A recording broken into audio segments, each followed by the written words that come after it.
บริหารมาทางพริกตัวนั้นมันทำจะทุ่งหน้ามันมุนอยู่ได้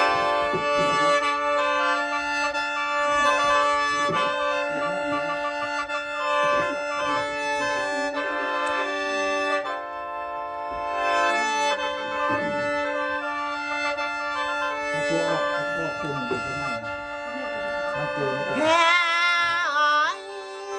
ลิกากากระดาโอ้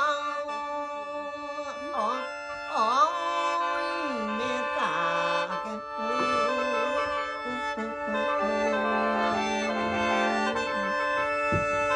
มาแล้วตับตัวมาปันมูราลาตับตัวมาปันผ่าหน่วยกวางเด้อท่านจะไปยานเสือสาง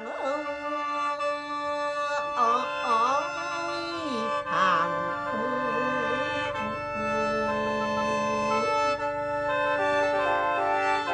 แฮ่ยังมากี่เปลี่ยนเขาหาเลยล่ะแฮ่ยังงอกยาวเปลี่ยนเขาสักเยอะ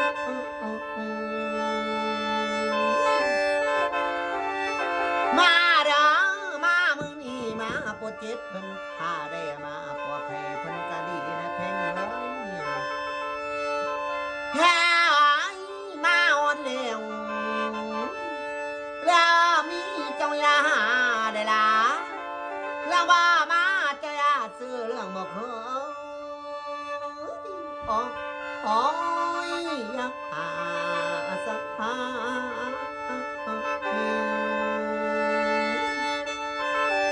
แฮ่มาอ่อนแล้วเจ้าอย่าตัวหรือตกกาเดินหาเจ้าก่อนพ้นไม่เพ่งเลยข้ามไว้มามือนี้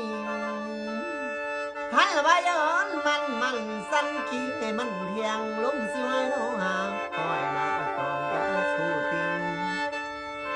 แฮ่มาแต่ใส่เดมาอ่อนแล้วมาให้เจ็บเพิ่นขาได้มาให้ไข่เพิ่นก็มีนละขาหอยมาอ่อนแล้วจริงจังเว้าหาความเข้ามาใส่แฮ่มันสั้นขี้ให้มันเพียงล้มสิไว้โนหาคอยมาตองยาสู้ติง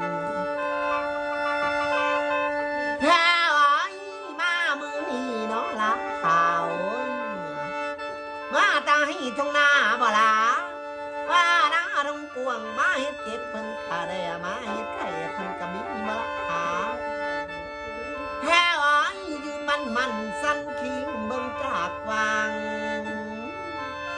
แฮ่ลมสิห้อยห้อยมาต้องยาสุตินลามีว่ามาอ่อนแล้วโอ้ยลงมีความกองสีมาละขาแฮ่มามือนี้หรือว่าเงือปากแหล่หันว่าแค่ปากกวนหนึ่งที่เป็นกระแสวังมีว่าเขาลือแล้วเสือแล้วเอ้ยกินไก่กันหากินไก่หน่อยตามบักมีด้านมูเขามีว่ามาแล้วพิษนิ้วหุ่งกวงเพื่อนสั้นเขาอยู่นี่บ่แฮ่มาแต่ใส่เดมาแต่กุน้ำบอกก็สาละมาละขายืนไม่ลายืนมันสั้นทิ้งให้มันเพียงล้มสิห้อยเนาะคอยมาต่อยาสู้ติงแฮ่มาแต่ใส่เดลิกากากระถาเอ้ยเขากาเก่งโอ้ยเขาบอกมาลาแฮ่เจ้าของคนร้องเจ้ากามา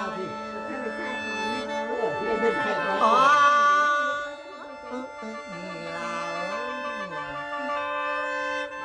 แฮ่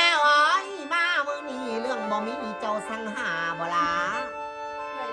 ทางเด้อมาแล้วตัวกินข้าวพันจับแขนเจ้าสิเสียหัวไก่จับบ้าอะไรเสียหัวหมูได้เพ่งเลยแม่นี่ลีบ่ลิกากากระถาเอ้ยเข้ากาเก่ง